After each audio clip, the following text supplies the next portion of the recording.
Hey folks, this is Peter Boykin. I had reported before that I was going to go here to the county office building. I did this morning. They didn't allow phones, but they do stream it. I got there about 9:30. I think people got to sign up to speak a little early. So I did not get a chance to speak, but I did sit next to Rudy, who owns the Rad Range, and there was a lot of speaking that was going on about the certain situation, and a lot of accusations. Rudy didn't really get much to speak during that time. There was a lot of people accusing of bullets and things going past them, and people scared of weapons, and then somebody saying they were hunting. And so finally we got to the point where they started talking about the actual ordinance, and the commissioners did a good job letting people know they are definitely Second Amendment. Sheriff Johnson was there. He talked about it as well, where we've got this mixture of wanting to do something about the unlawful discharge of weapons, but making sure that people still had their right to the bear arms, to and exactly the kind of things that we want to make sure that this doesn't go overboard. So what they've done is they went over and said some of the sections that the city attorney came up with were redundant, some things were vague, and that they would not read through it today because they have to have 2 readings before they'd vote. But they would send it back to have a rewrite.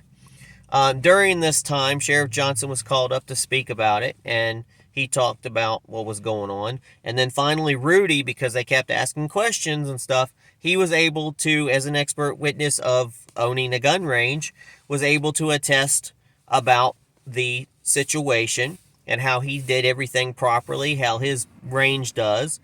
Someone else asked him, there's new property that moved in? And then Rudy got to say, yes, there is new property that's moved in. They clear-cut land around him, and that his the true purpose he believes is that they are trying to do a land grab. It is more of the urban development moving into the county, trying to push out a gun range because people don't want to live next to a gun range. My point that I would like to bring up and would have liked to have said is that I believe in life, liberty, and equal justice. And that's part of our Constitution. And thank you for allowing our First Amendment where we can come and speak. But our Second Amendment is very crucial for our right to bear arms, and they shall not be infringed. And then I was worried about these ordinances. Are they really needed because we've been fined beforehand? Or is this just a dispute from some neighbors that come on to complain? Now, the weird part about this is that if you're out hunting, legal hunting, and a bullet strays out into somebody else's property when you're hunting, you apparently don't get in trouble.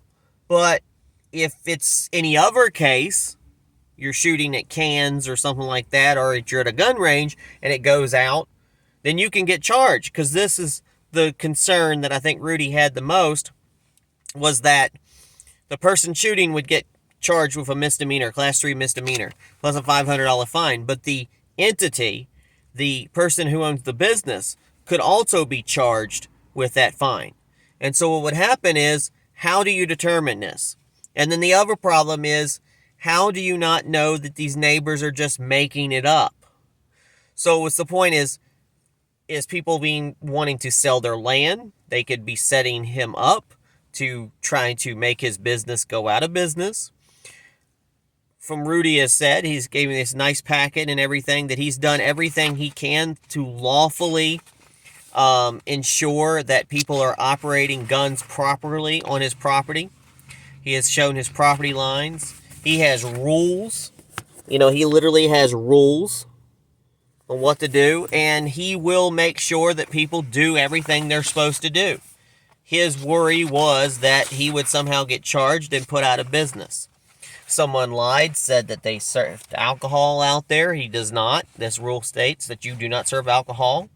Our people cannot, if they're intoxicated, and that's intoxicated by the law, or under a substance by the law that's illegal to fire in firearms. And so it's a heated debate. It's a heated topic. The main concern is, where do we, like anything else, Where do we ensure that we have our gun rights without infringing on our gun rights, but keep people safe? And where does this become just a neighbor's talking about bullets whizzing by their heads and stuff, and a tree, and they made it sound like there's a war zone going on, and they're daily buzzing ash trees, and there's bullets going this way. Well, how do you know they're coming from the gun range, and how do you not know they're coming from somebody shooting out and shooting weapons to hunt? Why does the gun range get blamed on everything? And that's the chief concern. So the next meeting, I think, is April 17th. I'll probably come back to that. We'll see the update. Hopefully there'll be some resolution. More than likely, there might be an ordinance, but they want to make sure the wording of the ordinance does not encroach on our Second Amendment, does not encroach on businesses, does not cause problems. I still feel like that we don't really need an ordinance. Why does Alamance need to be the first place? And I worry about the abusing of these ordinances, because today it could be a gun range. If the rules come in this, nobody's ever going to want to open a gun range. Nobody's going to want to have one. I believe that Rudy and other people need to be on a subcommittee. They need to be able to address this properly, and they need to come to an agreement. Definitely. I do think the commissioners meeting need to have more of a debate on these things, a little bit more of a procedure on making sure people like Rudy get to speak properly without him having to basically, freak out and say, hey, can I speak? Can you please speak? Something more than just 3 minutes when you have multiple people talking. One person did address during the meeting, and he looked right at Rudy, and Rudy answered the question, and then Rudy got reprimanded for answering the question. Well, you accuse the guy of something, what do you expect? I'm glad I was there. I did learn about some other things about the school board. There's a major issue with the school board here in Alamance County getting money given to them by the county, and there's no accountability. There's no checks and balances on where this money gets done. They've spent $3 million or gave $3 million to the school. They're supposed to get cameras and other security, and nothing's been done. And it's just been sitting there. So the point is, where's the accountability? So there's some discussion. Apparently, somebody almost got kicked out of the school board, one of the commissioners, because of this issue. I think there needs to be checks and balances. I feel like if the people giving the money to the schools have to be accountable and have to get things done. You got the money, what's the holdup?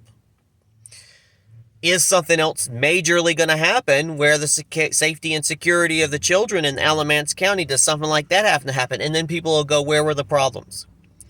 I don't know who runs the school board yet, but I'm hoping to go to a couple of school board meetings and we can address this and talk about things, and I can hear more things about what's going on in my county.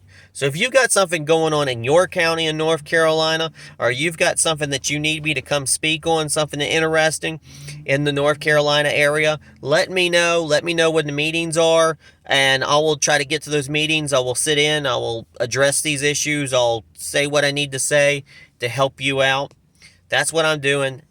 I'm running for North Carolina Lieutenant Governor in 2024. And this is the kind of responsibilities that we do, is reach out to the public, find out some information, see how the processes go, and raise voices and find out what we can do. Go to peterboykin.com, check out the website. My issues are there. Everything's there. And of course, I put out videos all the time. Thank you for tuning in. Please share this in North Carolina. And thank you for listening.